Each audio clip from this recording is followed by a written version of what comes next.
Et bonjour à tous. Bienvenue sur Twitch, bienvenue chez Dougs, évidemment. Comment allez-vous ce matin? Est-ce que vous êtes en forme? Est-ce que vous êtes en forme pour un live? Je suis un peu en retard. Voilà, excusez-moi. Donc, ce matin, quel est notre programme? Notre programme de ce matin, vous le connaissez, on en avait parlé. On a parlé la semaine dernière des conditions générales de vente. Et l'idée ce matin, c'est de poursuivre ce sujet-là ensemble. Alors, il faut que je retrouve mes notes. Je vous demande juste une petite seconde et on va reprendre ça. Tac. Si vous allez bien ce vendredi d'orage, de temps lourd. Je dis ça, mais à tous les coups, chez vous, il fait beau.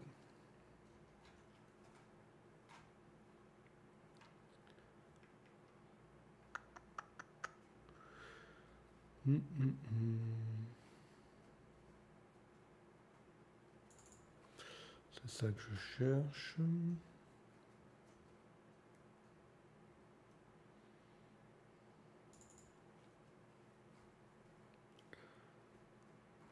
Parfait. Alors, la semaine dernière, on avait vu le principe des CGV, comment ça fonctionne, etc. etc. J'en profite pour vous remercier tous. On a atteint l'objectif Twitch de 180 followers sur la chaîne. Ça fait très très plaisir. Voilà, vous êtes de plus en plus nombreux et c'est très très cool. L'objectif, hein, moi j'aimerais qu'on soit aux 200 pour le 24 juillet, le live avec Émilie Fatkik, expert comptable, qui va venir nous parler de valorisation d'entreprise. Voilà, j'en profite également pour vous dire, 25 juillet, 18h ou 19h environ, il y aura le live création d'entreprise sur la chaîne YouTube de Dougs. Donc il ne faut pas rater ça.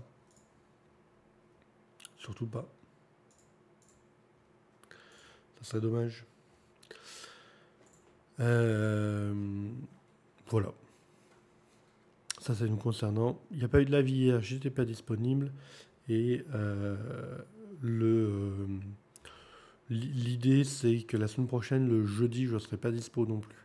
Voilà. Je vous le dis tout de suite. Semaine prochaine, ça va être à peu près la même semaine que cette semaine. Et donc, il n'y aura pas de quotidienne juridique le jeudi. Mais je serai là les autres jours, bien sûr, sans problème.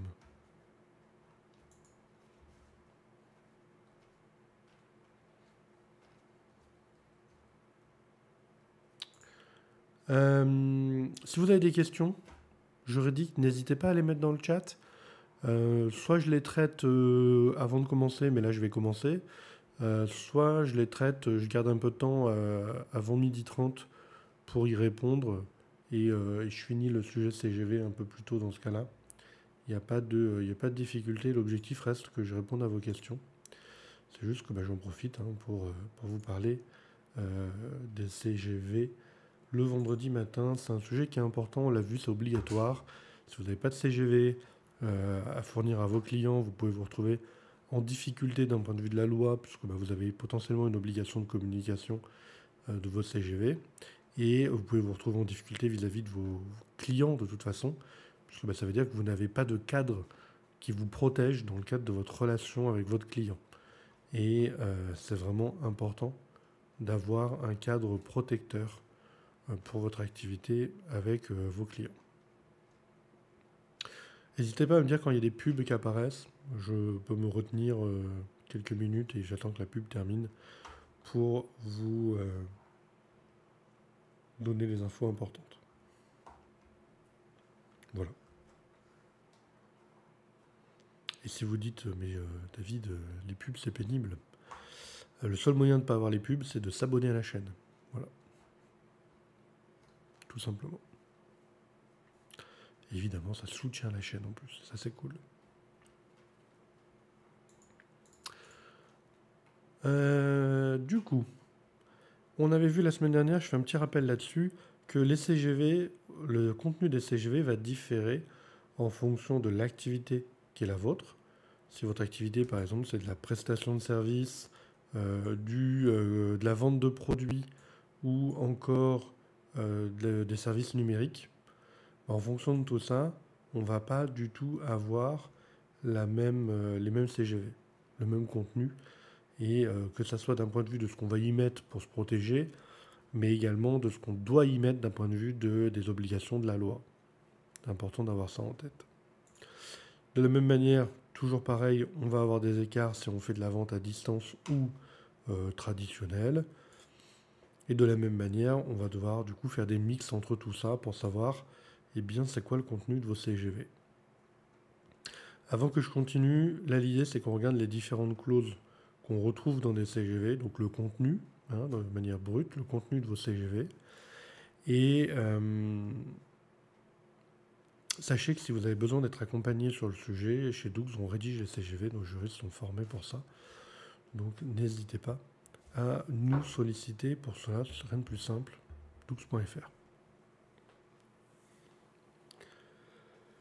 Voilà, j'essaie de me concentrer, j'ai une grosse migraine, mais j'essaie de me concentrer au maximum pour vous aider.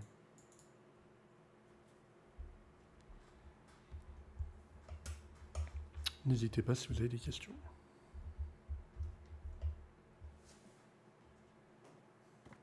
Je profite pour boire un peu d'eau.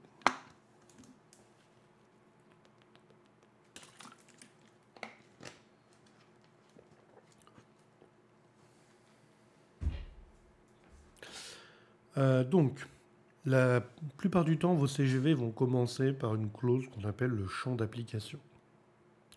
Le champ d'application, il sert de préambule, c'est un propos introductif dans vos conditions générales de vente, vous devez l'avoir.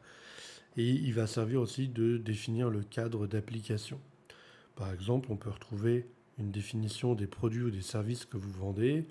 On peut retrouver le type de client qui est concerné par les CGV. C'est intéressant, notamment si vous avez des clients à la fois professionnels et à la fois consommateurs. C'est une manière pour eux de vous assurer qu'un client qui est consommateur, c'est indiqué que les CGV s'appliquent à lui. Voilà. S'il tombe sur des CGV où c'est indiqué que c'est pour les clients professionnels, potentiellement, eh bien, c'est qu'il y a eu un couac quelque part dans votre parcours client.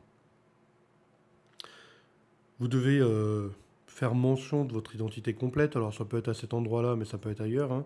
Mais l'identité complète de vous en tant qu'entreprise, prestataire ou fournisseur, eh bien, vous devez faire connaître votre identité complète. Globalement, dans cet article qui est assez basique, on va retrouver des choses du type liées à l'acceptation des conditions générales par le client, le fait qu'il va les accepter dans leur intégralité, que le fait de les accepter, eh bien, c'est comme s'il renonçait à lui ses conditions générales d'achat s'il en a. C'est le cas pour les professionnels. Des fois, vous avez certains professionnels qui ont des conditions générales d'achat. Donc, vous allez retrouver ce genre de choses. Et vous allez également retrouver des choses de type limitation territoriale. Est-ce que votre CGV s'applique uniquement à sur tel secteur territorial, etc. Par exemple, ça peut être intéressant si vous ne livrez pas dans certains pays, de dire que les clients de ces pays-là ne peuvent pas souscrire chez vous. C'est bien de le rappeler aussi dans les CGV sur le champ d'application. Donc vraiment, c'est vraiment une clause d'introduction. De la même manière, par exemple, sur le type de client concerné, des fois vous avez des CGV par secteur. Je crois que vous en avez parlé un petit peu la semaine dernière. Moi j'ai déjà eu à faire des CGV par secteur, comme ça, des clients qui vendaient des produits et par exemple ils les vendaient soit à des commerces plus petits, soit à des surfaces plus grandes. Ils n'avaient pas les mêmes CGV dans les deux cas, parce que ce n'est pas les mêmes demandes en termes de quantité, etc. Donc pour appliquer éventuellement des remises ou même des cadeaux, des offres commerciales, eh bien on n'a pas forcément envie de travailler sur les mêmes conditions générales de vente. Donc on va préciser dans le champ d'application, le premier article des CGV, on va préciser le cas de est-ce que c'est un canal de vente particulier, grande surface ou autre, par exemple. Bonjour Laure, oui, on poursuit notre thème des CGV qui en a commencé vendredi dernier. Et là, on va éplucher les clauses une par une.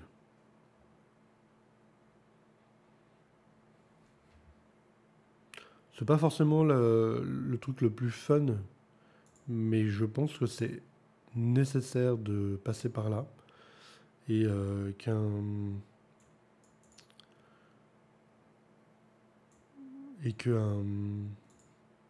entrepreneur il doit être au courant de ces CGV. Et moi je me dis, en tant qu'entrepreneur, si vous suivez cette chronique, eh bien vous pouvez regarder vos CGV en même temps et vous poser les questions de est-ce que c'est valide ou pas quoi.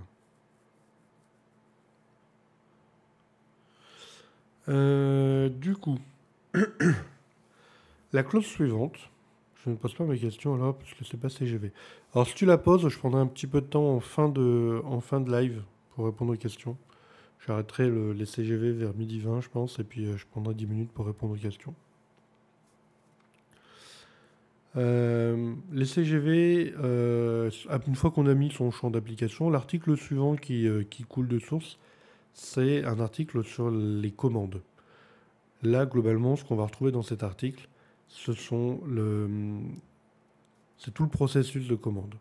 Comment votre client il va commander chez vous? Est-ce que par exemple, il doit aller sur un site internet? S'il doit aller sur internet, l'adresse du site internet. Comment il choisit ses produits? Est-ce que par exemple, il doit les ajouter dans un panier? Comment il va valider son panier? Toutes les étapes du processus de vente.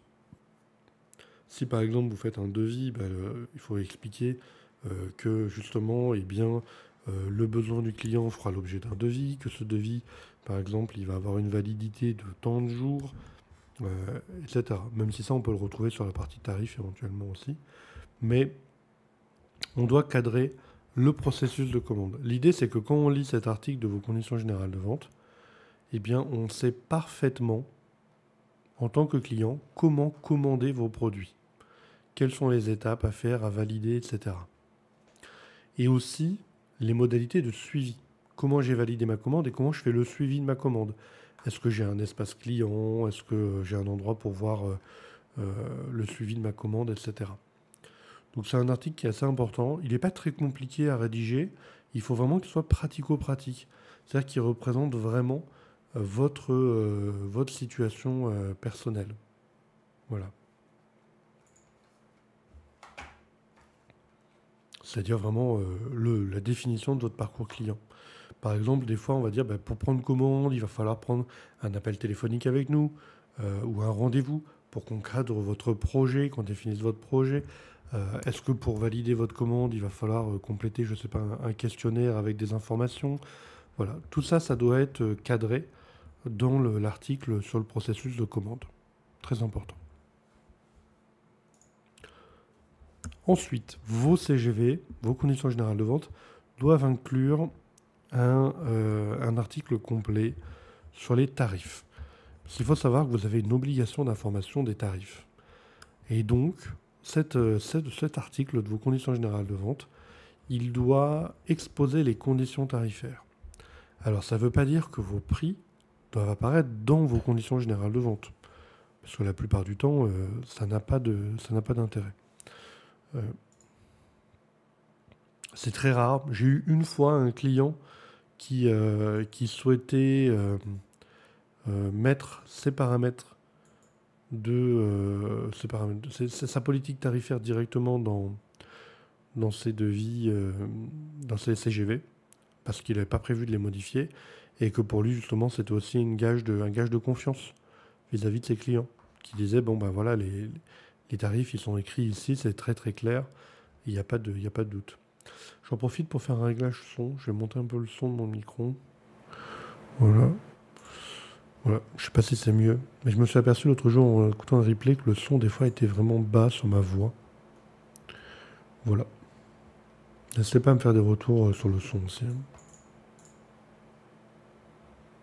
On entendait très bien déjà. Ok, super. C'est plus fort. C'est trop fort ou c'est plus fort?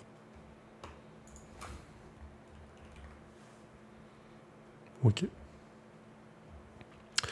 Donc je reprends sur mes CGV avec mes conditions tarifaires. Par exemple, dans les conditions tarifaires, on va retrouver, par exemple, de dire simplement que les prix applicables, ça va être les prix qu'on retrouve sur le site internet, ou que ce sont les prix disponibles sur le devis, ou sur le catalogue. Ça va dépendre de où est-ce que vous mettez vos prix, mais en gros, vous n'êtes pas obligé de mettre vos tarifs dans l'onglet, dans la partie tarifs de vos CGV. Ça peut être une annexe à vos CGV ou simplement indiquer où est-ce que le client va trouver les prix.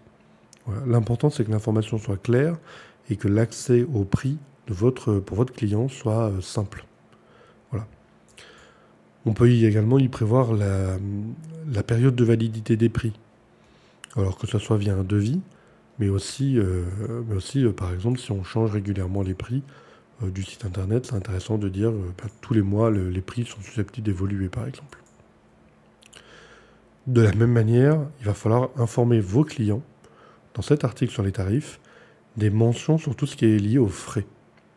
Frais d'expédition, de transport, de livraison, d'emballage, etc. Vous avez cette obligation d'informer sur les prix. C'est obligatoire. Donc, il faut bien le rédiger, cet article tarif. Si vous ne mettez pas le montant des frais, ça va être d'expliquer où est-ce que le client va pouvoir les retrouver. À noter qu'un client consommateur, il ne doit jamais être surpris par le prix final. Ça veut dire qu'il doit avoir toutes les informations sur les prix avant de valider sa commande. Donc souvent, on va avoir besoin de calculer le prix du transport en fonction du contenu du panier, mais la validation du panier définitive et qui engagera le client ne peut être fait qu'une fois qu'on lui a bien soumis toutes les informations en matière de prix, de frais, etc. Il ne peut pas y avoir de choses surprises qui se rajoutent après, qui n'ont pas été mis en évidence avant.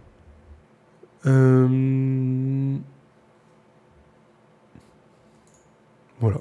Le problème si on met ces tarifs directement dans les conditions générales de vente, c'est que dès qu'on va vouloir changer ces tarifs, il faudra mettre à jour ces conditions générales de vente. Donc ça peut être un peu désagréable, dans le sens où après il faudra les recommuniquer à tout le monde, de toute façon. Donc ça peut être un peu plus lourd comme méthode de changement des tarifs. Moi je ne le conseille pas. Je ne conseille pas de mettre les tarifs directement dans les CGV.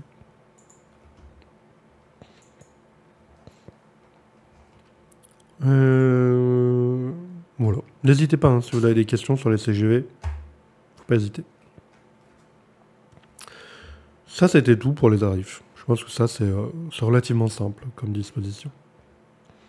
Maintenant, je vais vous parler des conditions de paiement. C'est très lié aux tarifs. Et donc, souvent, dans les CGV, des fois, ça peut même être en même temps qu'avec les tarifs. Il n'y a pas forcément de... Voilà, je vous les traite de la manière dont moi, j'ai l'habitude d'ordonner des CGV quand je les rédige. Par contre, on a le droit d'avoir de la liberté là-dedans. L'important, c'est que tous les éléments que je vous donne soient traités à un moment donné dans vos CGV. Les conditions de paiement, vous avez une obligation, pareil, d'informer vos clients sur comment ils peuvent vous payer. Est-ce qu'ils vont pouvoir, par exemple, payer par carte bancaire? Est-ce qu'ils vont payer par chèque? Est-ce qu'ils vont payer par virement bancaire? Quelles sont les modalités de paiement que vous acceptez, vous, en tant que professionnel?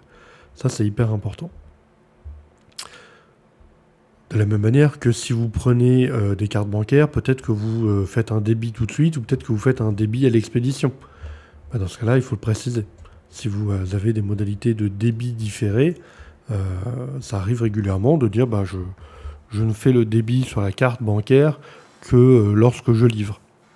Ça peut être le cas aussi, par exemple, pour tout ce qui est lié aux articles en précommande, où il peut y avoir du coup un écart important entre le jour de la validation de la commande par le client et le jour du débit. Donc c'est important qu'il ait eu l'information de quand est-ce qu'on allait débiter l'argent sur sa carte bancaire. Ça peut être également un paiement à la livraison. Tout ça, il faut le cadrer et expliquer dans les conditions générales de vente les modalités avec lesquelles vous allez vous faire payer par votre client. De la même manière, et ça c'est hyper important, c'est là qu'on peut retrouver les informations sur les acomptes. Vous percevez un acompte à la commande, eh bien il faut le préciser.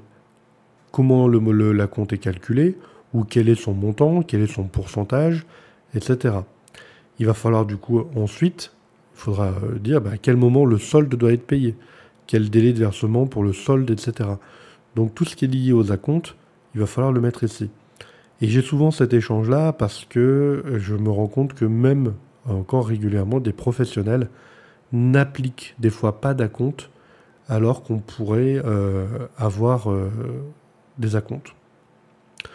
Moi, je vous invite en tant que professionnel à demander des acomptes à minimum pour limiter les risques liés au défaut de paiement de vos clients.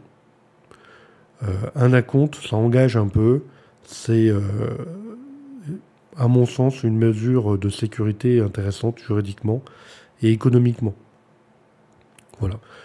Vous pouvez très bien avoir une politique d'acompte avec un premier acompte, puis un deuxième, puis un troisième, puis un... Voilà. Ou avoir un seul acompte, puis le solde. Là, c'est à vous de voir comment vous voulez fonctionner. Mais il me semble aujourd'hui important de prévoir les modalités de versement des acomptes et forcément le paiement du solde. Voilà. En fonction, par exemple, de l'avancement de vos prestations ou ce genre de choses. Ça peut être important. Sachez également que si vous êtes en B2B, c'est-à-dire que vos CGV s'appliquent entre vous, professionnel, et un autre professionnel, vous avez des obligations de faire apparaître des mentions. Par exemple, vous devez faire apparaître la modalité de calcul des pénalités de retard. C'est obligatoire, de la même manière que ça doit apparaître aussi sur vos CGV et sur vos factures.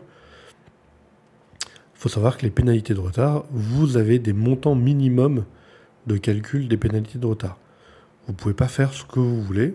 Alors vous pouvez monter haut, mais en tout cas vous avez des minimums qui sont basés sur soit le taux d'intérêt légal, soit un taux défini par la BCE.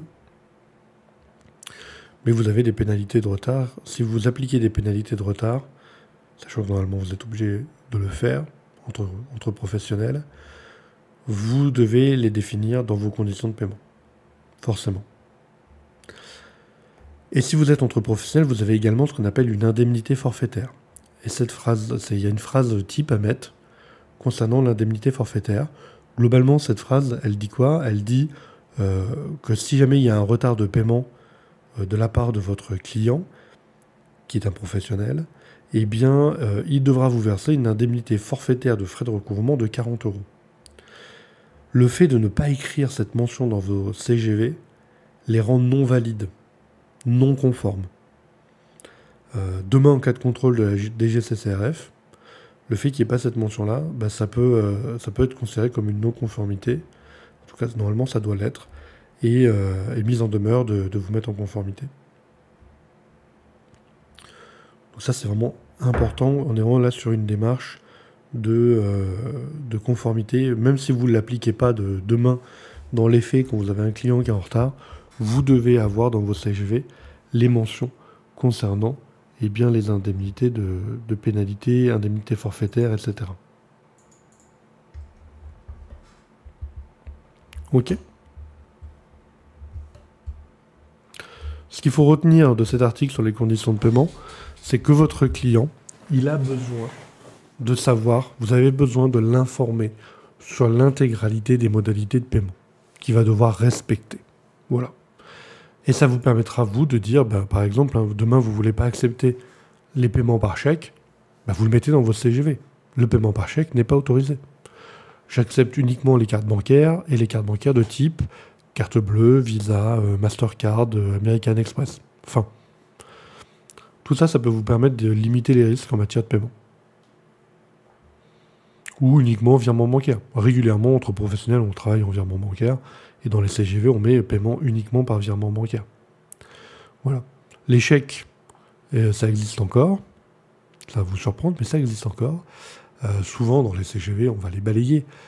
Ou on va on va préciser que du coup, potentiellement, s'il y a paiement par chèque, il pourrait y avoir un décalage dans l'envoi des produits ou de la réalisation des services jusqu'au complet encaissement du chèque, quoi. Réception et encaissement. Voilà, donc tous ces éléments-là, vous devez les prévoir dans vos CGV.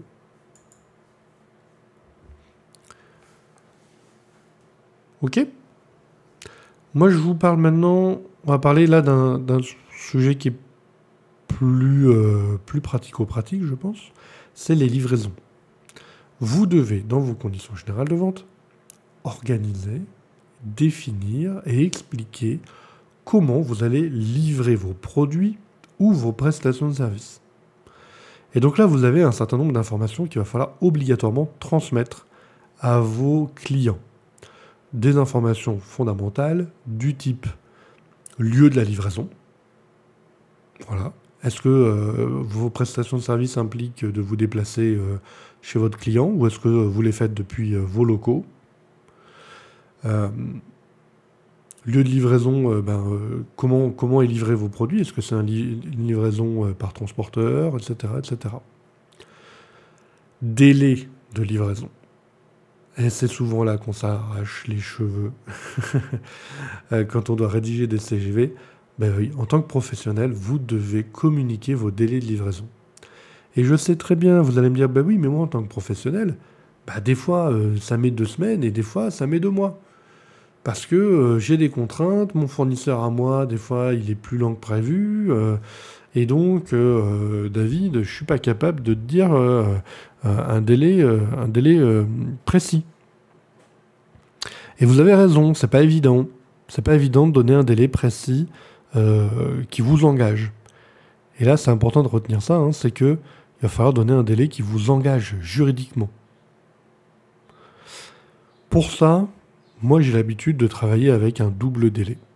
Ce que j'appelle le délai moyen et le délai de rigueur. L'idée, c'est de ne pas faire trop peur à vos clients. Le délai que vous annoncez dans votre CGV, c'est votre délai moyen. Donc par exemple, livraison sous 2 semaines. Ou intervention, réalisation des services sous 2 semaines. Et un délai de rigueur. Ce délai de rigueur, c'est quoi? C'est un délai qui consiste à dire, en cas de retard, par exemple, de plus d'1 mois après le premier délai, en cas de retard d'1 mois suivant le délai annoncé, eh bien là, le client a la possibilité de demander le remboursement et d'annuler la prestation ou la vente. Ça permet 2 choses. Avoir un délai annoncé qui commercialement est entendable par le client, qui ne se dit pas « Ouh là là, ils m'ont mis un délai, ils ont dit 6 mois dans les CGV. Alors oui, par téléphone, ils m'avaient dit 2 semaines et finalement, là, ils me parlent de 6 mois. » Ça m'inquiète beaucoup, parce que moi, j'ai pas envie d'attendre 6 mois. Donc ça peut faire très peur. Donc là, l'idée, c'est plutôt de dire, si votre délai moyen, il est autour de 2-3 semaines, on va aller chercher ce délai-là en termes d'annonce dans les CGV, et un délai de rigueur qui permet à votre client de se dire, ok, s'il y a un retard au-delà de tel délai, eh bien j'aurai la possibilité d'annuler ma commande. Aujourd'hui, cette méthode est valide juridiquement, donc on peut l'utiliser. Ça permet de ménager un peu l'aspect commercial du document pour éviter d'effrayer trop les clients. Et en même temps, ça vous permet de répondre à votre obligation de j'ai annoncé un délai sur lequel je m'engage et au-delà, si j'arrive pas à le respecter, eh bien mon client est en possibilité d'annuler la vente. De la même manière que si par exemple vous passez par un transporteur, c'est dans cet article sur la livraison qu'il va falloir évoquer tous les éléments. Prévoir par exemple les conditions de constatation de la livraison, l'information sur le fait que le client va devoir bien vérifier son colis, etc. etc. Si vous, par exemple, si le client il a la possibilité de venir chercher ses produits dans vos locaux, pareil, il faut le prévoir. Voilà. Globalement, toutes les modalités à prévoir liées à la livraison sont à prévoir ici. Là, on ne parle pas de la mise en jeu de garantie, on verra ça plus tard, mais par contre, c'est aussi dans cet article-là qu'on peut prévoir tout ce qui est lié aux réclamations. J'ai reçu mon colis et votre colis il est abîmé, combien de temps je dois informer le professionnel de la personne qui m'a vendu, du fait que le colis il est abîmé, etc., etc. Donc tout ce qui est modalité de réclamation suite à la livraison, il faut en parler ici, dans cet article sur la livraison. C'est un article qui peut être un peu long, parce que c'est vraiment le cœur de votre activité, en fait, hein. La question pour votre client de quand est-ce qu'il reçoit ses produits ou ses prestations de service. Et c'est ici qu'on va y mettre tout un tas de conditions. Imaginez, vous faites des prestations de service, vous avez besoin d'intervenir sur le site du client. Ben, il va falloir prévoir que le client il s'engage à faire en sorte que quand vous allez venir, ben, la porte soit ouverte, que vous ayez accès à ce que vous avez besoin. Si vous avez besoin d'accéder à une pièce en particulier, par exemple, je ne sais pas, moi j'ai déjà eu le cas de, ben, on a besoin d'accéder au tableau électrique, donc il faut qu'il y ait l'accès à cet endroit-là. Ça peut être des heures de dire votre intervention chez le client elle se passera entre 8h et 18h. Voilà. Globalement, ça peut, par exemple, vous faites une livraison, mais vous livrez des produits qui sont dans des grandes quantités, c'est forcément un camion. Il faut prévoir que le client il ait les moyens de pouvoir recevoir la livraison par camion. Vous voyez, il y a plein de petites choses qui peuvent avoir une conséquence terrible si on ne les a pas prévues. Donc, il faut essayer d'avoir une rédaction des conditions de livraison la plus précise possible pour vous protéger. Et que derrière, on ne vienne pas vous reprocher de ne pas avoir livré ou d'avoir mal livré un produit parce que juste on a mal anticipé ce qu'on pouvait faire et pas faire et on a mal informé le client. Ensuite, on va passer sur une clause qui est aussi importante pour la vente de produits. C'est-à-dire si vous livrez des biens, je sais pas, des ordinateurs, des téléphones, globalement du matériel qui a de la valeur. C'est ce qu'on appelle la clause de transfert de propriété. Il faut avoir en tête que dès lors que le prix est payé, dès lors que le prix est payé, je commence à l'envers, c'est pas grave. Dès lors que la commande est faite, en pratique, il y a en droit français un accord, ce qu'on dit un accord sur le prix et sur la chose, et donc ça implique un transfert de la propriété. Ça fait plus de 200 ans que c'est vrai en droit français. Donc c'est quelque chose de plutôt constant. D'accord ? Et bien il faut savoir qu'on peut revenir là-dessus. Parce que la problématique qu'il y a, c'est si le client ne vous a pas tout payé, parce que par exemple il paye un acompte puis le solde plus tard, eh bien on peut prévoir dans les conditions générales de vente de dire que tant que le paiement complet n'a pas eu lieu, il n'y a pas eu un transfert de propriété des produits que vous avez livrés à vos clients. Ça peut être défini dans vos conditions générales de vente. De telle sorte, à quoi ça va servir ? Eh bien, si jamais le paiement n'arrive jamais, vous avez la possibilité d'aller chez votre client et demander une saisie des produits que vous lui avez vendus. Et vous récupérez les produits. En fait, les produits que vous avez livrés, vous en restez propriétaire tant qu'il ne vous a pas payé. Et d'ailleurs, ça fait sortir ces produits du giron des procédures collectives. Si jamais votre client, demain, il est mis en liquidation judiciaire, par exemple, ou en redressement judiciaire, eh bien, ces produits ne pourront pas être saisis par d'autres créanciers puisqu'ils sont toujours à vous. Donc, ça vous protège vraiment bien. Alors, évidemment, si vous vendez des produits de faible valeur, souvent, ça va être difficile, sauf si vous travaillez sur des gros stocks. Mais sinon, c'est quelque chose de vraiment important, la clause de transfert de propriété, pour vous permettre éventuellement de récupérer le matériel que vous avez vendu. Et il faut accompagner ça, par contre, d'un autre élément juridique qui est tout aussi important, c'est le transfert des risques. Parce qu'il faut savoir, c'est qu'en droit français, c'est le propriétaire des biens qui supporte les risques. Oh, ça là, c'est logique, hein. Je suis propriétaire de ma voiture. Si demain ma voiture elle est cassée, c'est pour ma pomme. Mais il est possible de transférer les risques. C'est-à-dire de dire que malgré le fait qu'on n'ait pas transféré la propriété, puisqu'on l'a retardé au complet paiement, eh bien on va quand même transférer les risques à la livraison. Donc dès que le client il va prendre possession des biens que vous lui avez livrés, il va devoir être responsable des risques, si le produit est abîmé, etc. mais ça sera toujours vous qui resterez propriétaire jusqu'au complet paiement. Voilà. C'est hyper important, ce type de clause, dans les CGV, quand on est en livraison de produits, notamment si les produits peuvent avoir une valeur rapidement significative. Clause de transfert de prix et de transfert des risques. Très important. Maintenant, je vais vous parler d'une clause tout aussi importante, mais là, on avait déjà commencé à en parler un peu la semaine dernière. C'est la clause du droit de rétractation. Puisqu'en fait, comme vous avez des CGV, dans vos CGV, si vous faites de la vente à distance, vous allez devoir parler du droit de rétractation. Globalement, qu'est-ce qu'on retrouve dans vos CGV ? Les conditions.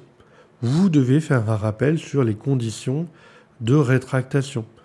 Tout ce qui est indiqué dans la loi, avec le délai de rétractation de 14 jours. Vous devez rembourser dans les 14 jours aussi. Donc tous ces éléments-là liés aux conditions, dans quelles conditions votre client peut utiliser son droit de rétractation, vous devez l'informer directement dans vos CGV. C'est super important. Et vous devez également prévoir, bien sûr, les cas où vous n'allez pas accepter la rétractation. Par exemple, ou même de définir certains points sur lesquels vous allez accepter la rétractation. J'accepte la rétractation si mon produit il a été pas déballé, par exemple, s'il n'a pas été utilisé, pas été abîmé, etc. Parce que sinon, c'est un peu trop facile, quoi. J'ai besoin d'une super paire de chaussures pour ce week-end. Je la commande, je l'utilise ce week-end, et puis lundi, j'utilise mon droit de rétractation. Non. Il va falloir encadrer ça. Si à la réception, vous, du produit, vous vous rendez compte qu'il a été abîmé ou utilisé, vous serez en droit de dire non, je ne récupère pas le produit, donc je vous le renvoie, vous allez le garder et je ne vous rembourserai pas. Voilà. Donc ça, c'est hyper important. De la même manière que c'est ici que vous allez pouvoir prévoir les cas où vous décidez de ne pas appliquer le droit de rétractation. Parce qu'il faut savoir que vous avez la possibilité, sur certains cas, de ne pas accepter le droit de rétractation, mais de manière générale, c'est-à-dire qu'il n'y a pas de droit de rétractation. Vous avez toute une liste d'exclusions qui vous autorise en tant que professionnel de ne pas donner de droit de rétractation à vos clients. On retrouve tout ça à l'article L221-28 du Code de la consommation. Je vais vous le mettre dans le chat.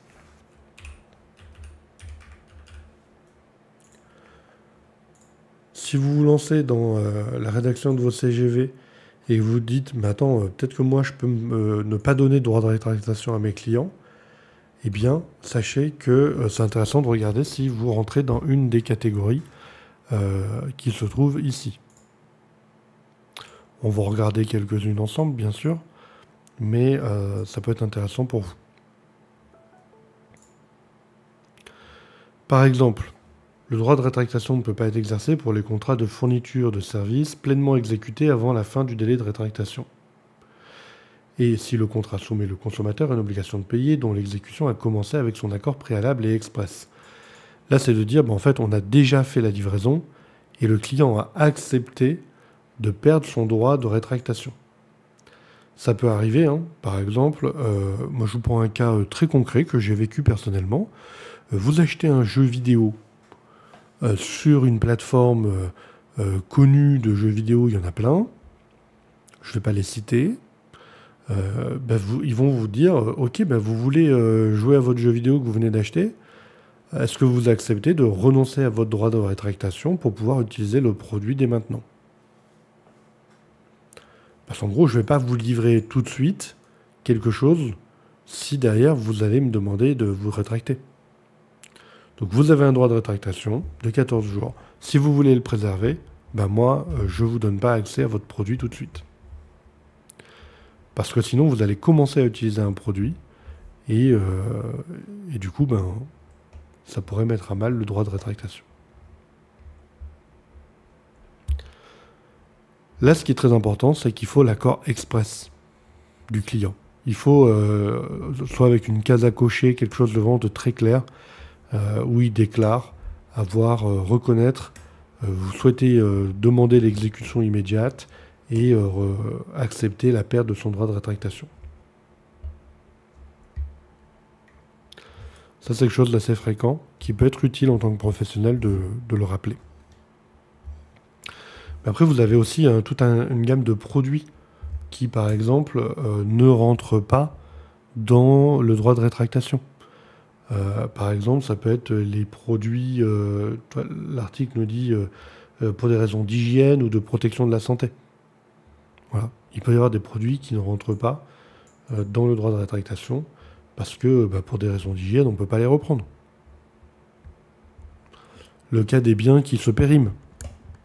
Si je vends des fruits et légumes en ligne, on peut admettre que si 14 jours après la livraison, les clients ils commencent à me dire finalement je suis pas très content, je voudrais vous renvoyer mes légumes parce qu'ils tirent la tronche.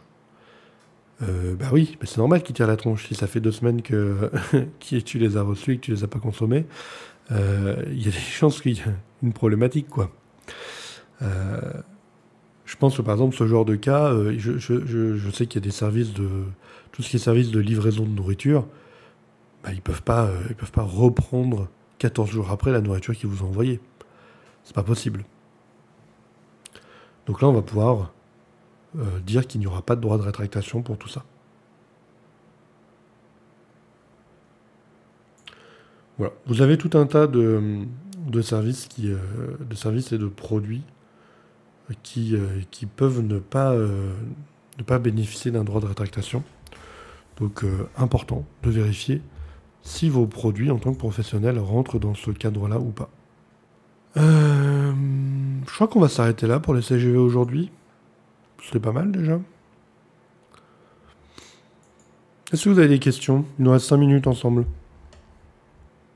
Ma petite question du coup était: est-ce qu'on applique un intérêt sur une convention de compte courant d'associé rémunérée pendant la période de blocage? Pas de question de CGV pour malheureusement convention de compte courant bloquée. Peu importe, oui, on peut. Si c'est une personne morale, la question de la rémunération ne se pose pas puisque c'est obligatoire, si c'est entre personnes morales. Si c'est une personne physique qui bloque un compte courant d'associé, par exemple pour une SCI parce que la banque, ça les rassure, il n'y a pas d'obligation de le rémunérer. Donc on peut très bien ne pas le rémunérer. Et dans ce cas-là, avoir juste une convention de blocage. Si c'est une personne morale, pour moi, il faut qu'il y ait un intérêt de compte courant appliqué parce que sinon, la personne morale qui prête l'argent n'a pas d'intérêt social à prêter. Et donc, on pourrait se retrouver dans un risque d'intérêt social, voire même d'abus de biens sociaux si on a des dirigeants communs. Et la plupart du temps, on les a. Oui, même pendant la période de blocage. Parce que du coup, en fait, l'argent, il est bloqué. Donc, en plus, c'est même encore plus dur pour la société qui a prêté l'argent. Parce qu'elle sait qu'elle ne le reverra pas, cet argent, avant au moins longtemps. Donc, pendant les périodes de blocage, je pense que c'est encore plus important de rappeler l'importance de rémunérer le compte courant d'associé. Merci beaucoup, Ayam JLFR, d'avoir suivi la chaîne. Ça me fait très très plaisir. Merci beaucoup. Mais non, tu n'es pas bête, Laure. Des fois, poser la question et réfléchir à voix haute, ça permet de se faire des liens dans la tête. Donc, faut pas dire ça. J'aime pas ça. Voilà. Donc,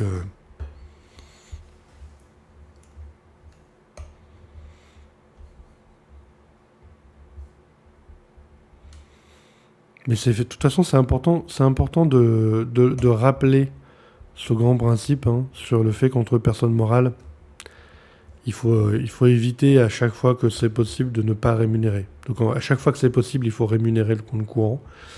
Il y a des cas de jurisprudence où la jurisprudence dit oui, c'est ok, même s'il n'y avait pas de rémunération.